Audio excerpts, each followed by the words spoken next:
안녕하세요. 저는 한국강영대학교 10학번 김서경입니다. 저는 이제 고등학교 때 사실 그렇게 뭐 진로를 꼭 어디를 가야겠다라고 확정하진 않았던 것 같아요. 그래서 여러 가지로 길을 열어두고 있었는데 제가 전공이 이제 바이오 쪽이다 보니까 연구랑 그런 의대 이런 진학 중에 고민을 하다가 둘 다 적성이 좀 아니다라고 생각을 하던 중에 제가 좀 좋은 기회로 특허법원에서 인턴을 하게 됐었거든요. 근데 그때 이제 뭐 생물이나 그런 특허 관련된 판결들을 읽다가 재미를 느낀 거예요. 처음으로.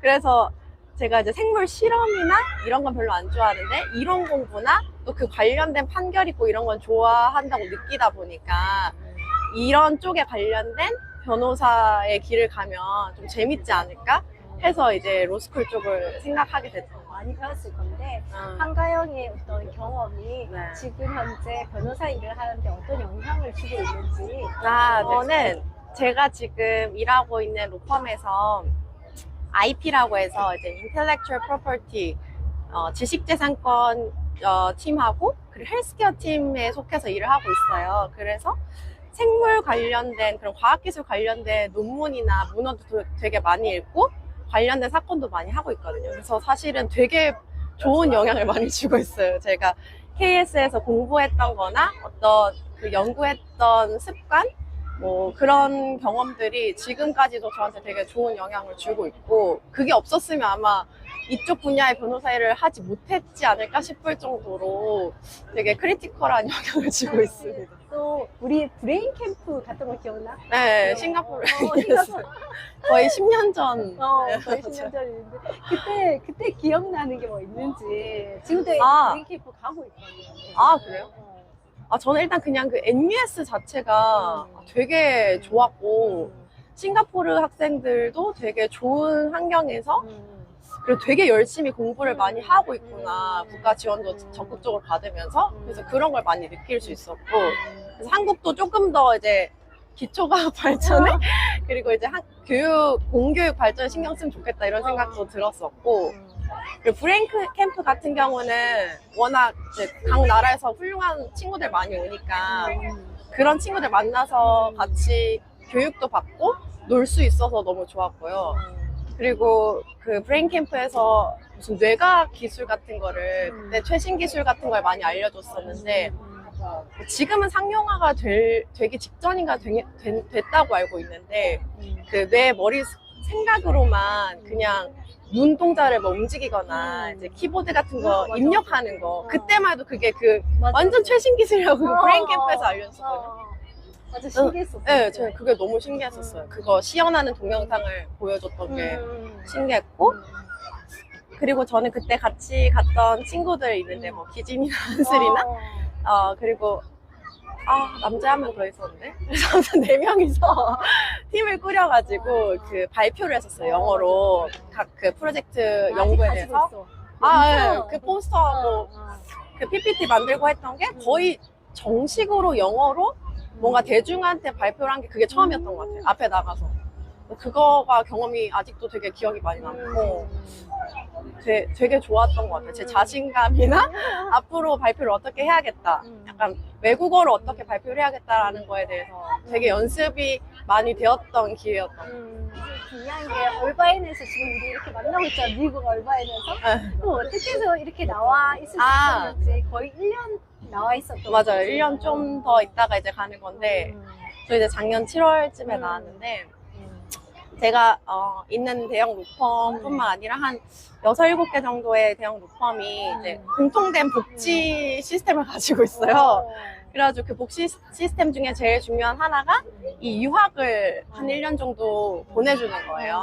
그래서 뭐 그 전에 한 6, 7년, 8년 정도 회사에서 일을 열심히 하면 그거에 대한 보상으로 뭐 혼자든 가족이든 같이 미국이나 국내 그 회사 돈으로 지원을 해서 유학을 갈 수 있는 기회를 주는 거고 저는 지금 미국의 그 UCLA에서 회사 돈 받아서 LLM이라고 1년 정도 여기서 교육을 받으면 미국 변호사 자격을 딸 수 있게 해주는 그런 유학 기회를 준 거거든요, 회사에서. 그래서 그거를 통해서 남편이랑 같이 이제 오게 된 거고, 근데 거주지는 이제 근처에 얼바인을 잡게 된 거예요. 그래서 그럼 많이 힘들지 않아? 공부를 하는 게? 공부를 열심히 하면 힘든데, 저는 약간 열심히 하는 길도 선택할 수 있지만, 저는 좀 열심히 하지 않는 길을 택해서 애기랑 같이 나와서 좀 그냥 행복하고 안락한 미국 휴가 생활을 즐기고 있어요.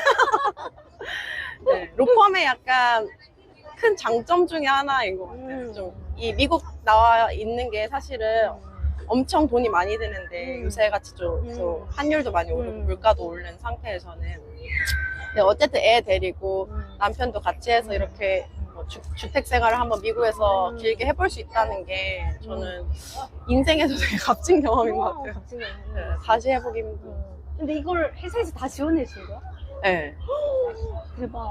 그게 약간 빅 로펌, 빅펌이라 그러는데, 거기서 지원해주는 방식은 회사마다 조금씩 다르고, 그 금액도 좀 다르고, 그 사람마다도 조금씩 이제 다르긴 한데, 저희 회사는 기본적으로 그냥 현금을 줘요. 그냥 그 안에서 너가 알아서 써라. 학비랑 현금을 생활비를 줘요.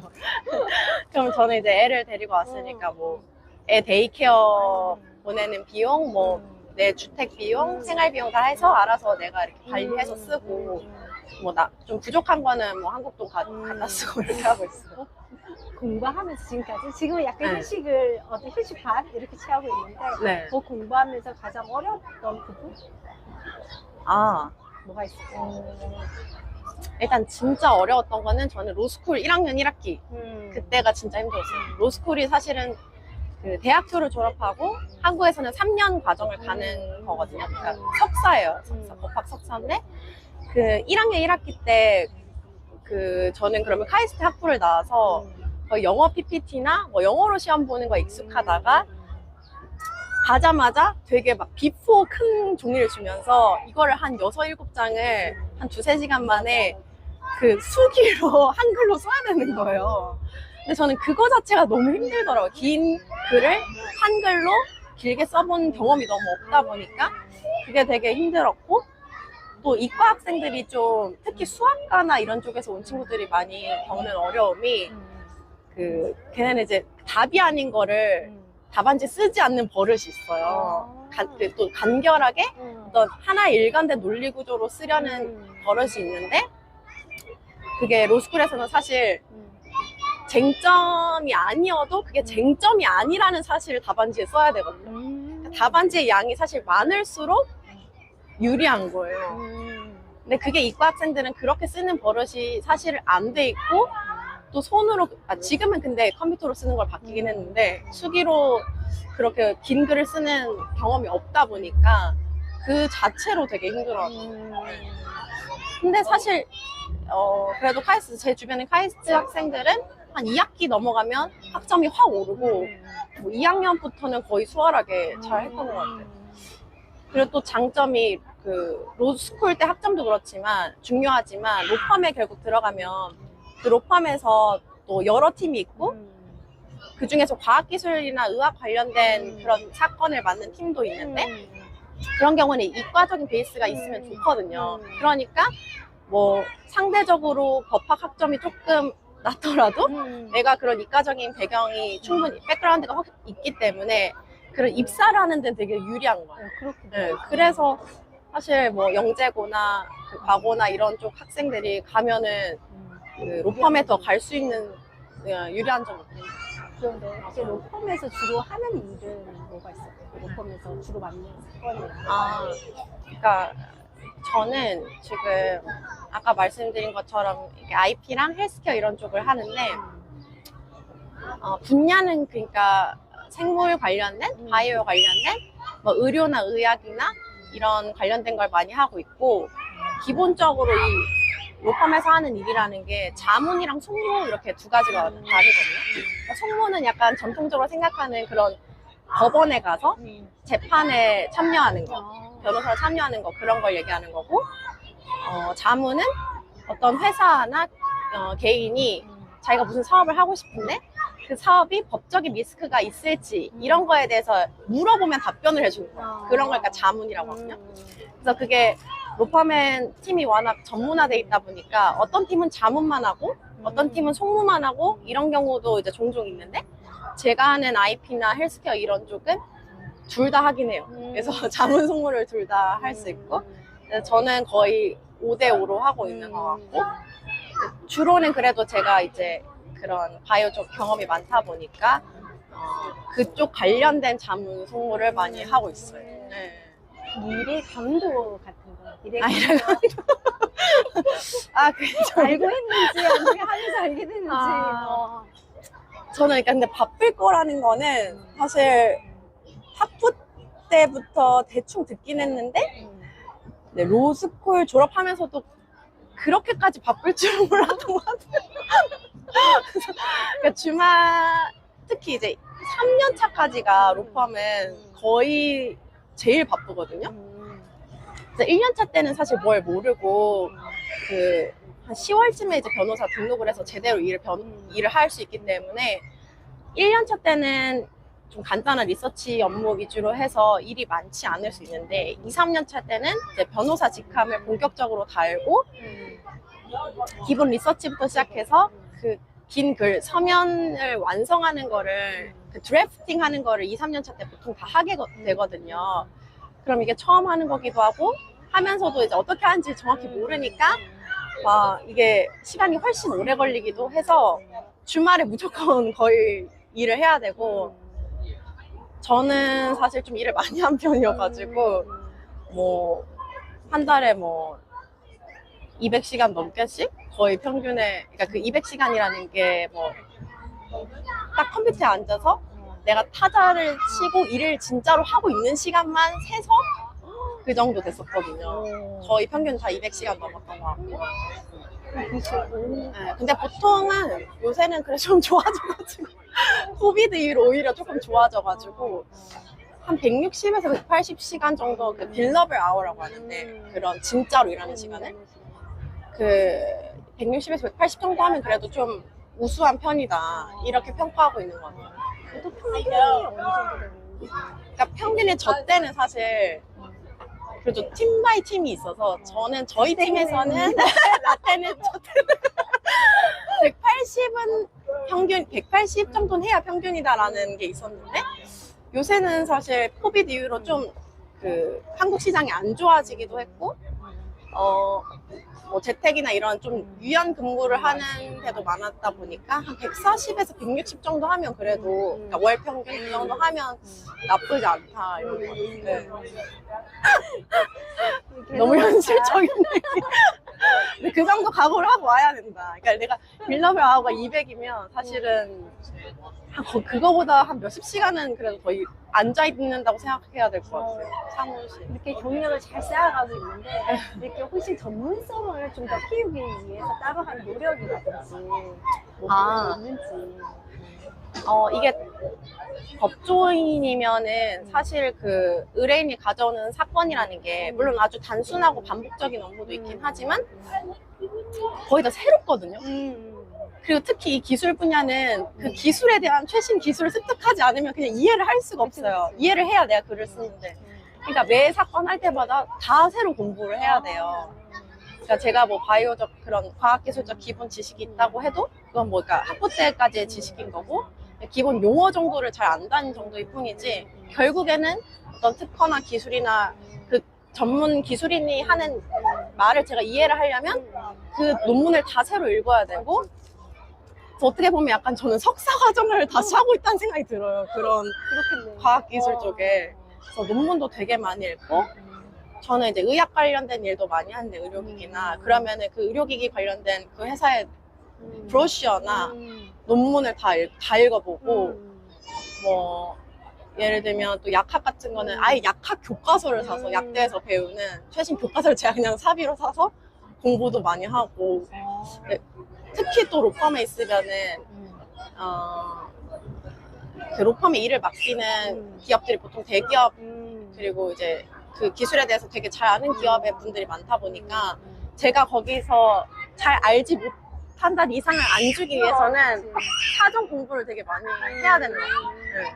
그러니까 한 건 한 건 맞는 것이 공부가 될 수 있고 정성을 네. 키우는 것이 될 수 있겠네요. 그래서 그게 좀 맞아야 되는 것 같아요. 저는 그게 되게 힘들지 않고 재밌어가지고 그럴 것 같아요. 네, 재밌어서 할 때마다 되게 희열을 느끼는데 새로 공부하고 이러는 거에 뭔가 너무 힘들거나 그거 자체에 스트레스를 많이 받는 사람이면 조금 힘들 수 있을 것 같아요.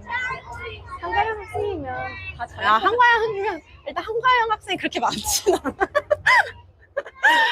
제가 이쪽 오면서 느낀 게 카이스트 분들은 그래 조금 있는데 한과영 출신이 많진 않고 또 과학기술에 대해서 잘 알고 있는 분들이 아직까지는 그 변호사 중에서 그렇게 많지는 않아가지고 그래도 내가 이런 베이스가 있고 특히 한과영에 나온 그런 베이스가 있고 또 법 쪽에도 관심을 가져서 로스쿨 와서 공부를 하고 있다 보면은 뭐 가서 로펌을 가는데도 수월하고 로펌 가서도 일하는데 굉장히 큰 밑거름이 되는 것 같아요. 네. 그래서 자신감을 가지고 오시면 좋을 것 같아요. 그래서 제가 사실 이쪽 그 영재고 출신, 뭐 카이스트 출신 분들 자소서도 많이 보고 이게 상담을 요청한 사람들이 은근히 후배들이 되게 많아요. 정보가 없으니까. 네. 그래서 저는 그런 건 언제든 웰컴이고 뭐 직접 알지 못하더라도 이렇게 건너 저 이제 후배라고 고등학교 후배라고 하면은 언제든지 이제 카톡이나 이렇게 이메일로도 얘기해주고 하니까 그런 거는 언제든지 저를 아는 누군가를 통해서 얘기해주세요. 향후 계획이나 네. 어떤 목표 네. 혹시 향후 있는지. 저는 일단은 지금의 애기 낳고 남편이랑 잘 살고 있으니까 가족이 행복하게 잘 지내는 게 1차 목표고 2차 목표는 저는 이 로펌에서 어쨌든 힘들지만 지금까지 그래도 한 6, 7년 버텼고 재미도 있고 제가 이 분야에 조금씩 자신감도 생기고 하니까 여기서 쭉 그냥 적응해서 유학하고 이제 돌아가서 파트너 변호사가 돼서 이제 그러니까 승진해서 파트너 변호사로서 쭉 남는 게 제 목표입니다. 네. 한번 얘기를 했나? 한국 변호사가 되는 거예요. 한국 변호사가 되려면 일단 로스쿨을 가야 돼요, 지금은. 옛날에는 사법시험이라는 그 시험을 학부를 졸업하고 그냥 고시니까 그 고시를 치면 됐던 건데 지금은 한국에서는 로스쿨 제도로 바뀌어서 학부를 졸업한 다음에 그 석사학위인 그 로스쿨, 석사학위를 따는 그 과정인 로스쿨을 들어가서 총 3년 공부를 하고 졸업을 하면 그 변호사 시험을 볼 수가 있어요. 그 변호사 시험을 보고 합격을 하면 이제 그 이후로 변호사로서 일을 할 수 있는 거예요. 그리고 뭐 판사나 검사가 되고 싶다 그러면 기본으로 일단 변호사 시험을 붙어야 되는 거고 판사나 검사 임용 시험에 또 지원을 해서 그게 또 시기가 다 있어요. 그래서 그 시기에 맞게 지원을 해서 붙어야지 판사나 검사로도 할 수 있는 거예요. 이것까지 질문할 줄 몰랐어요. 제가 너무 당연하게 요새 알 거라고 생각을 해가지고. 일반인은 모르죠. 네, 맞아요. 예전 변호사 경력이 또 필요하다고. 맞아요. 그렇게 들어가. 예전에는 안 그랬는데 요즘 네. 그렇다고. 요새는 그렇고 그게 막 10년 이렇게도 갔다가 필요한 경력이 지금 또 줄이고 있는 추세인데 그것도 사실 매번 정책에 따라 그 필요한 이력의 연도 그 수가 맨날 바뀌기 때문에 잘 그걸 확인을 하긴 해야 돼요. 네. 요새는 판사, 검사, 특히 검사로 가는 바로 가시는 그러니까 로스쿨 졸업하고 검사로 바로 가시는 분들의 수가 조금 줄고 있는 것 같긴 해요. 네, 조금 공직 생활보다 이제 그 밖에 나오는 거를 더 좋아하시는 분들이 좀 많아지고 특히 판검사 분들은 지방으로 내려가야 되는 경우가 생길 수가 있기 때문에 수도권에 머무르고 싶어 하는 특히 좀 뭔가 결혼한 분들이라든가 애가 있다던가 그러면은 수도권에 머무를 수 있는 로펌 생활을 선호하는 것 같아요. 이제 마지막으로 네. 이제 진로 고민을 하고 있는 후배들이 많을 텐데 또 본인도 진로 고민을 고3 때부터 많이 해왔을 텐데 그런 후배들에게 한마디를 해준다면 네. 일단 저는 사실 영재학교 후배들이 그렇게 진로에 대해 너무 크게 걱정하거나 스트레스 받지 않았으면 좋겠어요. 그래서 사실 우리는 그러니까 후배님들은 잘 모르겠지만 그 사회에 나왔을 때 영재학교 출신이라는 게 그 자체만으로도 되게 그 타이틀만으로도 되게 큰 자산이고 또 실제로 거기서 배운 것들, 경험한 것들이 엄청 큰 자산이라는 거가 지금은 잘 모르겠지만 나가면 결국 실감을 하게 되거든요. 그리고 영재학교 내에서도 내가 좀 잘하지 못한다고 해서 이제 스트레스 받거나 자존감이 내려간 친구들도 있을 것 같은데 그럴 필요가 전혀 없고 좀 더 그러니까 그래서 저는 자기가 하고 싶은 게 진짜 뭔지를 평생 하고 싶은 일이 뭔지에 대해서 조금 진지하게 생각을 많이 하고 탐구를 많이 해서 그쪽으로 가는 길을 잡고 이제 목표를 하면 결국에 잘 될 거다. 그 영재학교에서 배운 것들, 그리고 영재학교 출신이라는 것들이 다 도움이 될 거기 때문에 결국에 그러니까 본인이 원하는 길만 잘 선택을 하면 될 것 같다는 생각이 들어요. 네. 그런 마지막으로 뭐 하면 될 것 같아요. 네, 영재학교 친구들 화이팅 하시고 앞으로 우리 사회에서 만나요.